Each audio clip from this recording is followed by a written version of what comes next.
Mari kita beri kemuliaan untuk Tuhan, untuk tim worship kita, tim worship TLC. Saya akan memulai bagian daripada ibadah kita ini dengan menyambut kembali pulangnya pemuda-pemudi kita yang baru saja menyelesaikan IBYC. Mari kita beri tepuk tangan, mereka semua ada di sini beribadah. Kalau nanti aja habis firman Tuhan ya, ditunjuk satu yang akan beri kesaksian nanti sebelum pengumuman. Oke, kita akan mulai ibadah kita dengan penyampaian firman Tuhan ini dengan ayat emas, yaitu dari 1 Korintus 10 ayat yang ke-12. Saya akan bacakan semua ayat di sini mengacu dan saya ambil dari bahasa Indonesia, Alkitab.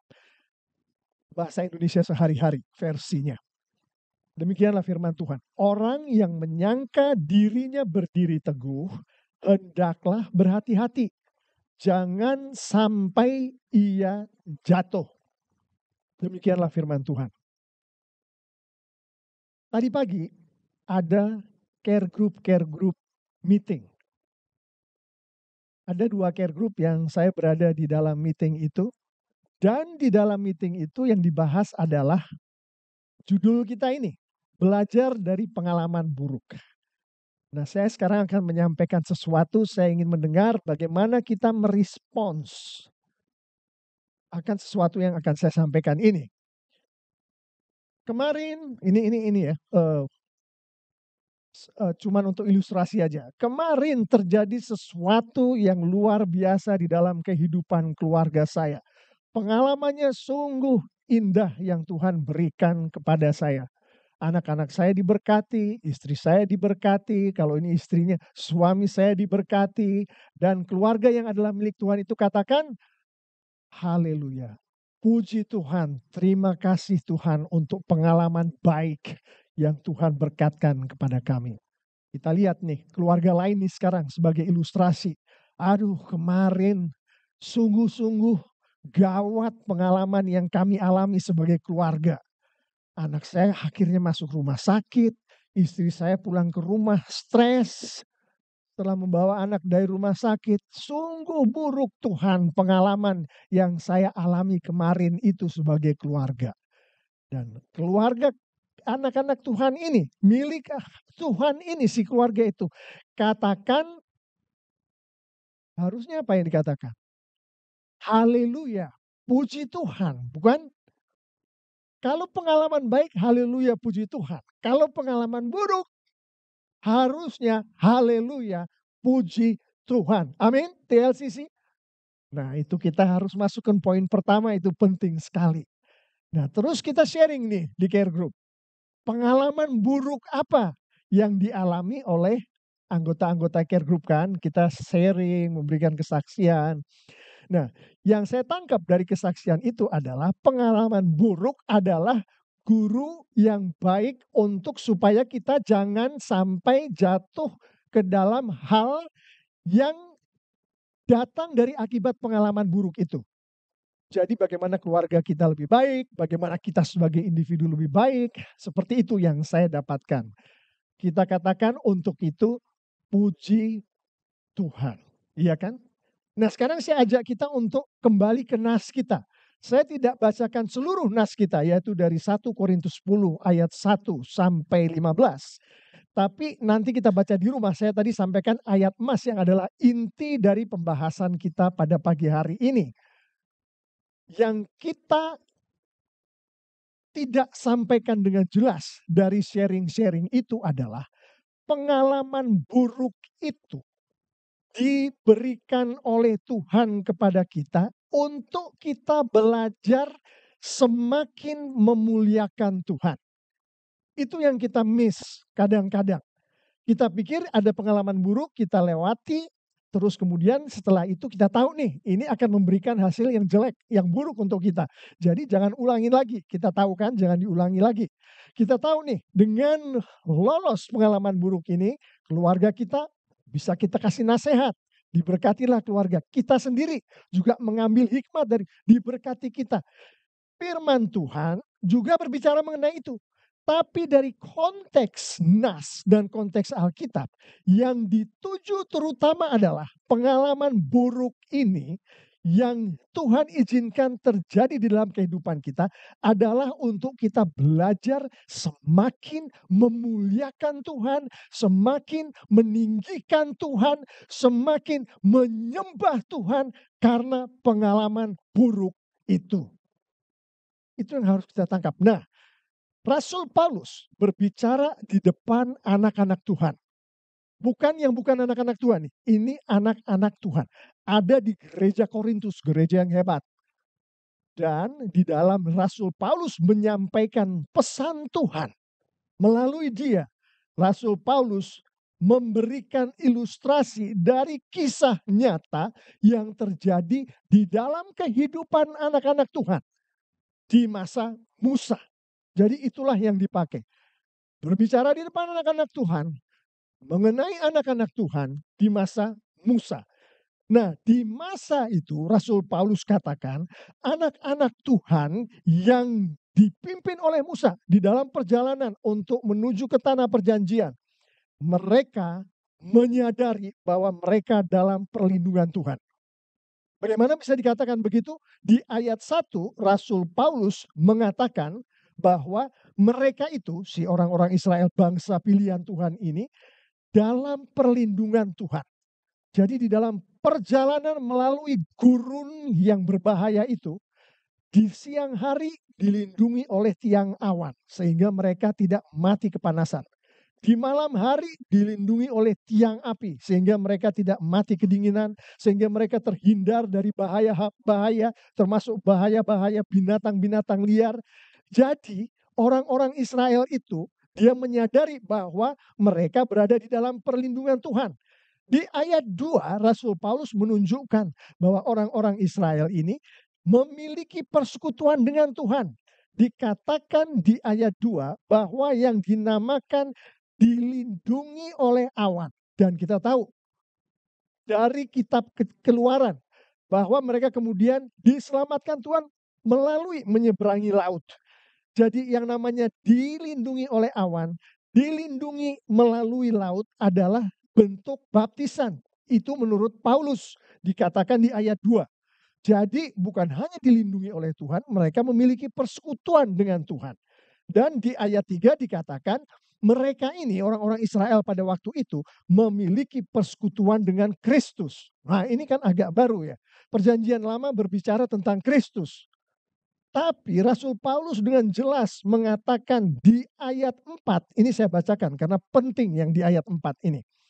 Dan minum minuman rohani yang sama, mereka semuanya minum dari gunung batu rohani yang menyertai mereka. Ini menyertai bangsa Israel di zamannya Musa, di perjanjian lama.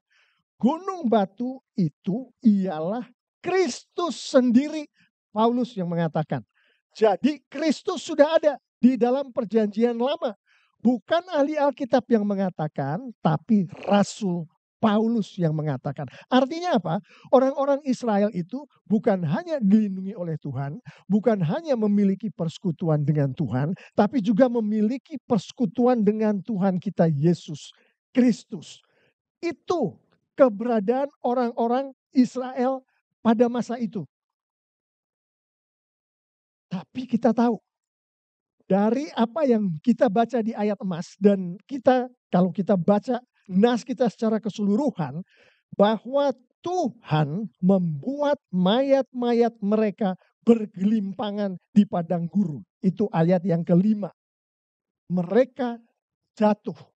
Orang-orang yang menyadari, yang kita tangkap dari apa yang dikatakan oleh Rasul Paulus, dilindungi oleh Tuhan, memiliki persekutuan dengan Tuhan, memiliki persekutuan dengan Kristus, mayat-mayat mereka bergelimpangan di padang gurun. Bentuk kejatuhannya. Dan bukan hanya itu, di ayat yang ke-8 Rasul Paulus memberikan perincian. 23.000 orang dari mereka mati dalam satu hari. Bukan hanya itu, Rasul Paulus melanjutkan di ayat 9 dikatakan, mereka banyak yang mati dipagut oleh ular berbisa. Ayat 9 itu. Bukan hanya itu, Rasul Paulus katakan lebih jauh. Di ayat 10, mereka dibunuh oleh malaikat kematian. Itu semua bisa diacu ke perjanjian lama. Semuanya terjadi. Kisah nyata. Bagaimana bisa orang yang dilindungi Tuhan, memiliki persekutuan dengan Tuhan, memiliki persekutuan dengan Kristus, mayat-mayat mereka bergelimpangan di padang gurun, mati di pagut ular, mati oleh malaikat kematian, mati, mati, mati. Bagaimana bisa? Kita lanjutkan dari ayat emas kita.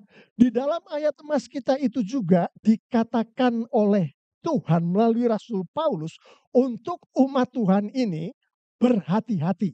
Yang dimaksud adalah orang umat Tuhan di Korintus, di gereja Korintus, untuk berhati-hati. Karena orang-orang di Korintus itu memiliki perasaan yang sama dengan yang dimiliki oleh orang-orang Israel di zamannya Musa. Mereka berada di gereja Tuhan, dilindungi oleh gereja Tuhan.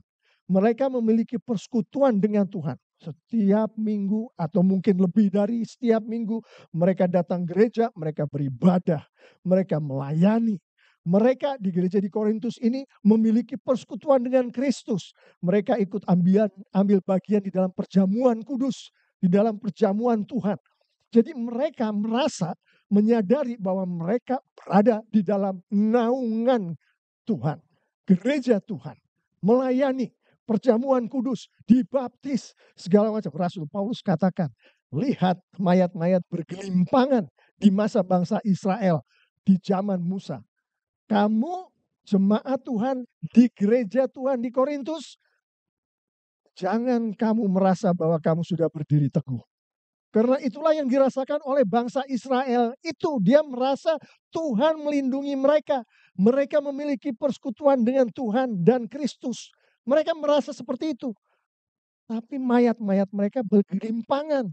Paulus katakan kepada orang-orang di gereja Tuhan di Korintus, lihat apa yang terjadi. Jangan sekali-kali kamu merasa kamu sudah berdiri teguh. Berhati-hatilah. Itu yang dikatakan oleh Rasul Paulus kepada jemaat di Korintus. Apa yang dimaksud dengan berhati-hatilah? Rasul Paulus katakan berhati-hatilah dengan yang menyebabkan mayat-mayat bergelimpangan di zaman Musa itu, di padang gurun itu. Berhati-hatilah dengan itu. Apa itu yang menyebabkan mayat-mayat itu bergelimpangan? Di ayat 7 Rasul Paulus dengan jelas mengatakan karena mereka menyembah berhala. Mereka melakukan hal-hal yang jahat di mata Tuhan. Untuk nas kita ini terutama mereka menyembah berhala. Ada di ayat 7. Di ayat ke-14 dipertegas oleh Rasul Paulus mengenai mereka menyembah berhala itu. Dikatakan di ayat 14 bahwa oleh sebab itu saudara-saudara yang saya kasihi, hendaklah kalian membenci penyembahan berhala. Yang ditekankan oleh Rasul Paulus, 2 ayat di sini di nas kita adalah penyembahan berhala. Dan Rasul Paulus katakan berhati-hatilah dengan penyembahan berhala itu. Nah, Rasul Paulus masuk lebih dalam nih. Terangkanlah dia terangkan kepada jemaat Tuhan di gereja Korintus. Ayat 8 di situ dikatakan kita tidak boleh melakukan hal-hal yang cabul seperti yang dilakukan oleh sebagian dari mereka. Orang-orang yang ada di padang gurun itu. Rasul Paulus berbicara dengan jemaat di Korintus. Apa hubungannya? Pak Paulus, surat engkau katakan nih, katanya jangan menyembah berhala. Sekarang mengenai percabulan ini. Coba dong tolong dijelaskan ini apa hubungannya. Begini hubungannya. Bapak, Ibu, Saudara-saudari, adik-adik yang sangat dikasihi Tuhan Yesus. Yang dipakai contoh di ayat 8 ini adalah hal yang cabul. Kita pikirkan. Hal yang cabul itu bukan hanya pada saat dua orang yang tidak seharusnya melakukan hubungan intim. Bukan hanya itu. Tapi juga pikiran-pikiran, melihat hal-hal yang seharusnya tidak dilihat, memikirkan hal-hal yang sifatnya seksual ya, yang seharusnya tidak dipikirkan, termasuk hal-hal yang seperti itu yang dimaksud di ayat 8 penafsirannya. Pada saat seseorang melakukan hal-hal seperti itu, kita pikirkan nih, Siapakah yang sedang dipuaskan oleh seseorang yang melakukan itu? Siapakah yang sedang ditinggikan oleh seseorang yang melakukan hal-hal yang seperti itu? Sebelum kita jawab pertanyaan itu, saya mau ajak kita untuk melihat Alkitab menghendaki anak-anak Tuhan, seperti kita semua di TLCC, hanya menyembah satu pribadi, yaitu Tuhan kita, Tuhan Allah Bapa di surga, Tuhan Yesus. Hanya itulah yang Alkitab kehendaki dan izinkan untuk kita sembah. Kembali ke ayat 8. Pada saat hal-hal yang cabul ini, entah hanya melihat, entah melakukan perselingkuhan, entah hal-hal yang lain lah yang membuat nafsu kita, kehendak kita terpenuhi, dipuaskan. Siapakah yang dipuaskan? Jawabannya adalah diri orang itu sendiri. Manusia yang dipuaskan, orang yang dipuaskan. Ingat, Alkitab hanya mengizinkan satu pribadi untuk dipuaskan oleh anak-anak Tuhan, termasuk kita semua di TLCC, yaitu Tuhan kita. Pada saat kita memuaskan diri kita sendiri, lihat gambar porno misalkan, kita terpuaskan, ada nafsu-nafsu tertentu yang terpuaskan. Kita memuaskan pribadi yang bukan Tuhan. Nama pribadi itu sebutkan nama kita masing-masing. Itu yang kita puaskan. Dan menurut firman Tuhan, itu adalah penghinaan, penghujatan terhadap Tuhan kita yang harusnya bagi kita adalah satu-satunya pribadi yang boleh kita puaskan. Pribadi yang boleh kita junjung. Pribadi yang boleh kita sembah. Hanya Tuhan kita, amin. Makanya Rasul Paulus katakan, berhenti penyembahan berhala. Bencilah penyembahan berhala. Itu baru ayat 8. Di ayat 9 Rasul Paulus katakan, tidak boleh mencoba-coba Tuhan. Seperti yang dilakukan oleh sebagian dari mereka dahulu. Ayat 9. Mereka di sini adalah orang-orang Israel di zaman Musa.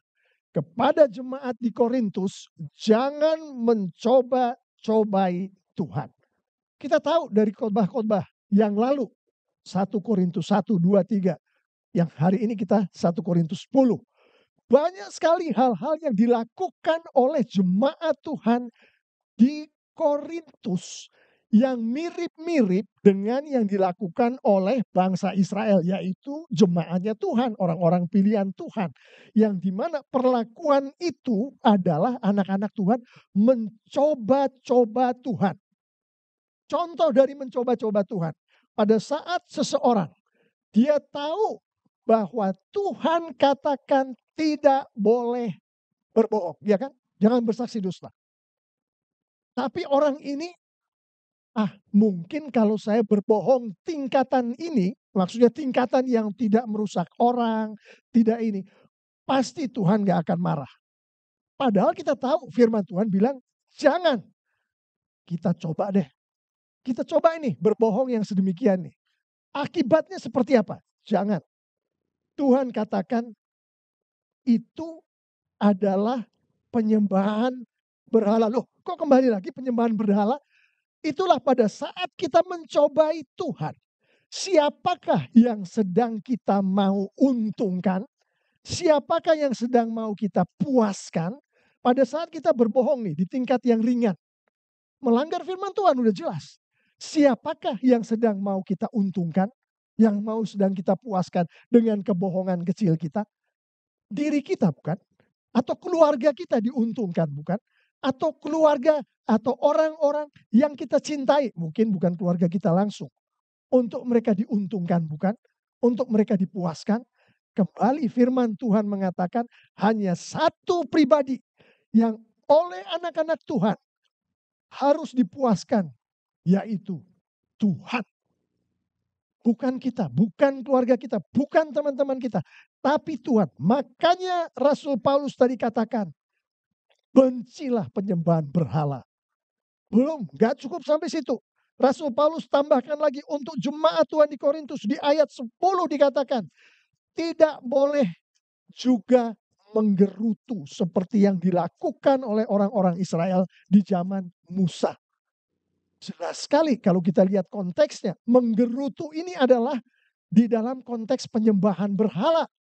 Menggerutu contohnya, Tuhan punya rencana untuk kita. Tapi nggak sesuai dengan apa yang kita kehendaki di dalam kehidupan kita. Misalkan, oh Tuhan, aku mau supaya bisnisku ini berhasil. Yang ini nih yang sedang aku geluti sekarang. Ternyata nggak berhasil. Tapi Tuhan udah punya rencana, dia akan berikan bisnis lain dan itu akan Tuhan bikin berhasil. Tapi anak-anak Tuhan nggak sabaran, nggak mau ikut rencana Tuhan. Dia punya rencana sendiri dengan bisnisnya, dengan uang yang dia investasikan itu. Menggerutulah dia pada Tuhan. Berdoa kepada Tuhan, oh, Tuhan kenapa seperti ini? Aku kan udah berdoa pada saat menginvestasikan uang ini. Kenapa engkau bangkrutkan bisnisku? Menggerutu kepada Tuhan. Siapa yang dipuaskan oleh penggerutuan ini? Oleh orang-orangnya Tuhan ini? Yang dipuaskan adalah si penggerutu itu. Manusianya yang dipuaskan. Alkitab katakan untuk kita semua di TLCC, anak-anak Tuhan, termasuk yang di Korintus, hanya satu pribadi yang boleh dipuaskan. Hanya satu pribadi yang boleh diangkat, yaitu Tuhan. Hanya Tuhan. Makanya Rasul Paulus katakan, bencilah penyembahan berhala. Jadi begitulah apa yang dikatakan oleh firman Tuhan kepada umatnya. Nah, Bapak, Ibu, Saudara-saudari, adik-adik yang sangat dikasih oleh Tuhan Yesus. Lalu apakah maksud dari firman Tuhan ini secara keseluruhan disampaikan ke orang-orang di Korintus yang hari ini disampaikan kepada kita semua di TLCC? Ayat 6 menunjukkan maksud daripada penyampaian firman Tuhan itu. Dikatakan bahwa Tuhan menghendaki supaya kita semua diperingatkan untuk jangan menginginkan hal-hal yang jahat seperti yang dilakukan oleh bangsa pilihan Tuhan di gurun, di padang gurun itu. Dilanjutkan di ayat 11, di situ dikatakan bahwa Tuhan melalui firman Tuhan ini yang disampaikan kepada orang-orang di Korintus yang hari ini disampaikan kepada kita. Untuk supaya kita di ayat 11 itu, untuk supaya kita tidak menyembah berhala. Untuk supaya kita tidak jatuh. Jadi itu tujuan dari firman Tuhan pada hari ini. Nah, Bapak, Ibu, Saudara-saudari, adik-adik yang sangat dikasih oleh Tuhan Yesus, mari kita renungkan apa yang Tuhan barusan sampaikan. Kita renungkan, nanti di rumah diulang lagi nasnya, kita baca lagi di rumah. Saya pakai bahasa Indonesia sehari-hari supaya nanti nyambung dengan lebih gampang. Terus nanti pada saat dibicarakan di antara keluarga kita, itu ada yang namanya sermon note yang saya kirimkan ke media sosial kita. Silakan dibaca sambil direnungkan. Nah, dari situ kita akan lebih lagi mengetahui isi hati Tuhan. Lebih lagi mengetahui apakah yang Tuhan kehendaki pada saat pengalaman buruk terjadi di dalam kehidupan kita. Jangan kita berpikir seperti orang-orang di Korintus berpikir. Kita ada di dalam gereja, dilindungi oleh Tuhan. Ada persekutuan dengan Tuhan, persekutuan dengan Kristus. Melayani, ikut perjamuan kudus, dibaptiskan. Tidak ada pengalaman buruk. Kita barusan lihat, ada pengalaman buruk, terjadi pengalaman buruk. Dan melalui nas kita, Tuhan memberitahukan kepada kita, pada saat pengalaman buruk itu terjadi, sebetulnya apa sih yang Tuhan mau? Kita sudah renungkan bersama, intinya adalah Tuhan menghendaki pengalaman buruk ini membuat umatnya semakin memuliakan Tuhan. Dan kalau akibat dari itu umatnya diperkuat, puji Tuhan. Mari kita perhatikan layar kita saat ini. Saya akan masuk ke dalam penerapan ini melalui ilustrasi. Di layar ini nanti ilustrasi ya, bukan di Alkitab. Nggak ada di Alkitab. ilustrasi dan saya berdoa mudah-mudahan bukan ilustrasinya yang diingat sampai nanti, selama-lamanya nanti. Tapi ayat Alkitabnya, silakan tim media untuk menayangkan ilustrasi itu.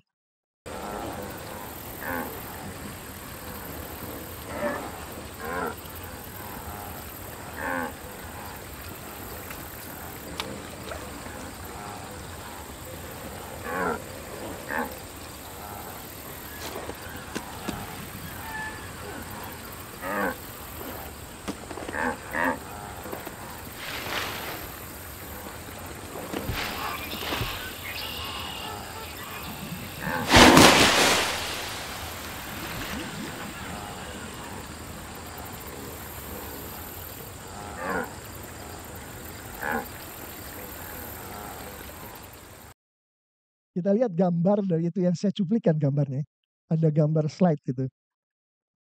Anggap aja itu kerbau. Ini kerbau ya yang saya omongin ya. Dia tidak belajar dari pengalaman buruk kan. Dia nggak belajar dari pengalaman buruk. Udah jelas-jelasan ada yang sudah naik ke atas itu dan mati dimakan oleh buaya. Pertanyaannya adalah, apakah kerbau nomor 2 yang sekarang kita lihat nih? Yang udah tahu ada temennya udah mati nih. Dan ini berlangsung terus-menerus kan kerbau-kerbau ini. Kerbau yang saya omongin. Apakah kerbau nomor 2 yang sudah melihat temennya digigit sampai mati dimakan oleh buaya itu tahu bahwa onggokan yang di depannya itu buaya atau enggak? Kerbau nomor 2 itu. Jawabannya kan tahu, dia mikirnya buaya kan? Buaya. Udah tahu dia. Pertanyaannya, apakah bangsa Israel di zamannya Musa tahu bahwa akibat dari menyembah berhala, mayat-mayat mereka akan bergelimpangan di gurun pasir? Jawabannya tahu, karena itu bukan satu kali, berkali-kali Tuhan bikin itu. Apakah jemaat Tuhan di gereja Korintus tahu bahwa akibat dari menyembah berhala, murka Tuhan akan datang?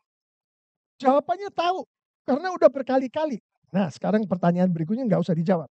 Apakah kita di TLCC tahu akan apa akibatnya kalau kita menyembah berhala? Bentuknya tadi sudah kita renungkan. Jawabannya tentu kita tahu, bukan? Udah ngelihat klip dari si kerbau, udah dijelaskan dari firman Tuhan 1 Korintus 10, lengkap. Kita tahu, pertanyaannya adalah di dalam ilustrasi itu kenapa kerbau yang kedua lompat ke atas onggokan yang sudah jelas-jelasan dia tahu itu buaya. Kenapa orang-orang Israel yang sudah tahu kalau menyembah berhala Tuhan marah dan Tuhan akan menghukum, dia menyembah berhala. Kenapa orang Korintus melakukan hal yang sama? Kenapa? Iya kan? Itu kan pertanyaannya seperti itu kan? Ada dua kemungkinan. Kemungkinan pertama adalah orang-orang itu meskipun di dalam perlindungan gereja, meskipun di dalam persekutuan dengan Tuhan dan persekutuan dengan Kristus, tapi mereka sebetulnya tidak beriman pada Tuhan, tidak beriman pada Kristus. Oh, apakah itu yang terjadi Bapak Pendeta? Itulah yang terjadi dengan bangsa Israel. Ada di Ibrani 3 ayat 7 sampai Ibrani 4 ayat 7. Itu Tuhan mengatakan bagaimana orang-orang Israel yang sudah di dalam persekutuan dengan Tuhan, persekutuan dengan Kristus, tapi mereka sebetulnya belum lahir baru. Mereka sebetulnya tidak beriman pada Tuhan, tidak beriman pada Kristus. Itu kemungkinan pertama. Kemungkinan kedua adalah yang lebih berbahaya lagi, hukumannya lebih berat lagi. Mereka tahu. Mereka sudah tahu menyembah berhala itu menghina Tuhan, menghujat Tuhan, membuat Tuhan murka. Tapi mereka bebal dan mereka melakukannya juga. Hukumannya lebih berat. Gimana kita di TLCC? Kita tahu bukan bahwa yang namanya penyembahan berhala, yang pejabarannya antara lain percabulan, mencobai Tuhan, yang segala macam tidak mengikuti firman Tuhan, itu penyembahan berhala di mata Tuhan. Kita tahu hukumannya seperti apa, murka Tuhan akan seperti apa. Pertanyaannya adalah apakah kita mau seperti kerbau itu kan? Saya mengimani saya dan kita semua nggak ada yang mau seperti kerbau itu. Nggak ada yang mau. Tapi kenapa si kerbau itu lompat ke atas buaya? Kenapa bangsa Israel itu melakukan penyembahan berhala? Kenapa orang-orang Korintus melakukan penyembahan berhala? Yang mana kita jangan sampai melakukan seperti itu. Dua jawabannya sudah jelas dan Tuhan memberikan pemecahan untuk kita hari ini. Yaitu ada di ayat, saya akan masuk ke pemecahannya. Ayat ke-13. Di ayat ke-13 Tuhan Yesus katakan, setiap cobaan melalui Rasul Paulus, melalui firman Tuhan. Firman Tuhan ini mengatakan, Tuhan Yesus mengatakan, setiap cobaan yang saudara alami adalah cobaan yang lazim dialami manusia. Aplikasi, bisnis bangkrut, manusia mengalami di mana-mana. Anak Tuhan yang bisnisnya bangkrut itu di mana-mana. Banyak yang terjadi. Dikeluarkan dari tempat pekerjaan, itu anak Tuhan mengalami. Terjadi pada anak Tuhan. Kita punya tujuan tertentu yang kita mintakan kepada Tuhan dan Tuhan tidak mengabulkan dan kita mengalami stres, kita mengalami krisis karena itu terjadi pada anak Tuhan, bukan cuma pada kita. Terjadi di mana-mana, itu dikatakan oleh Rasul Paulus, firman Tuhan melalui 1 Korintus 10 ayat 13. Bukan hanya itu, diteruskan. Tetapi Allah setia pada janjinya, ia tidak akan membiarkan saudara, kita semua, dicobai lebih daripada kesanggupan kita. Tidak ada Tuhan mencobai lebih daripada kesanggupan kita. Nah, ini kuncinya untuk kita bawa pulang. Pada waktu saudara, pada waktu kita ditimpa oleh cobaan, Ia, Tuhan, akan memberi jalan kepada kita untuk menjadi kuat supaya kita dapat bertahan. Apa yang Tuhan katakan di sini? Jalan akan diberikan oleh Tuhan. Jalan keluar dari pencobaan, jalan keluar dari godaan akan diberikan oleh Tuhan. Ini adalah bentuk kalimat yang disampaikan pada saat itu dan Rasul Paulus sedang berinteraksi dengan jemaat Tuhan di Korintus. Tapi kalau kita melihat konteks Alkitabnya, pada saat Tuhan mengatakan ini, Tuhan sudah memberikan jalan keluar itu. Bapak, Ibu, Saudara-saudari, adik-adik yang sangat dikasihi Tuhan Yesus. Apapun juga cobaan yang kita hadapi dalam kehidupan kita hari ini. Mari kita pikirkan. Di kelompok care group kami, banyak sekali cobaan-cobaan yang di-sharingkan. Dan saya tahu bukan hanya di kelompok tadi pagi. Tapi kita semua memiliki cobaan-cobaan, pergumulan-pergumulan. Firman Tuhan katakan, untuk setiap pergumulan itu Tuhan sudah memberikan, sudah, bukan akan. Tuhan sudah memberikan jalan keluar untuk pencobaan itu. Sudah diberikan oleh Tuhan. Dan itu kita amini, kita syukuri bahwa jalan itu sudah diberikan oleh Tuhan. Dan untuk penerapan nyatanya adalah bahwa kita bersama-sama sebagai anak-anak Tuhan yang sedang dibangun melalui firman Tuhan. Jemaat Tuhan di TLCC yang Tuhan sangat cintai, yang sedang dibangun oleh firman Tuhan. Selalulah berdoa. Hadapi pencobaan atau tidak, menghadapi pergumulan atau tidak, selalulah berdoa. Selalulah memohon kepada Roh Kudus Tuhan agar Roh Kudus Tuhan berkenan menunjukkan jalan-jalan itu. Udah ada itu jalan, kita kagak tahu. Sehingga pada saat krisis datang ke kita, kita bingung, kita stres, kita segala macam.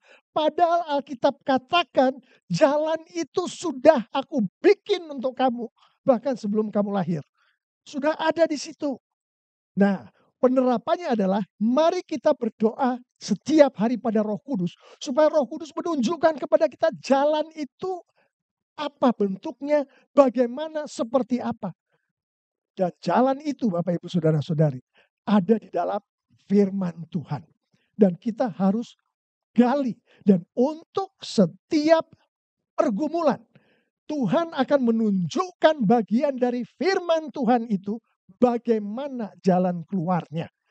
Tapi kita harus gali, kita harus berdoa, minta bimbingan pada Tuhan. Dan yang terakhir, untuk penerapan, setelah kita gali, kita minta bimbingan pada Tuhan adalah kita memohon kepada Roh Kudus Tuhan agar Roh Kudus memberkatkan kepada kita kemampuan untuk melakukan jalan keluar itu. Dan bukan hanya diberkati dengan kemampuan, tapi diberkati dengan kita melakukan jalan keluar itu. Saya tahu hari ini banyak di antara kita yang bergumul, segala macam pergumulan. Hari ini firman Tuhan katakan, no worry, jangan khawatir. Jalan keluar untuk pergumulan kamu masing-masing. Tuhan menunjuk kita masing-masing. Sudah aku buatkan. Jalan keluar itu sudah aku berikan kepadamu. Dan yang aku minta, anak-anakku di TLCC, engkau berdoalah, memohon kepada Roh Kudusku untuk aku memberikan kepadamu kemampuan pertama untuk mengetahui jalan keluar itu, yaitu melalui membaca dan merenungkan firman Tuhan. Dan kedua, untuk melakukan firman Tuhan itu, melakukan jalan keluar itu. TLCC kita semua mengamini firman Tuhan hari ini. Mari kita bangkit berdiri.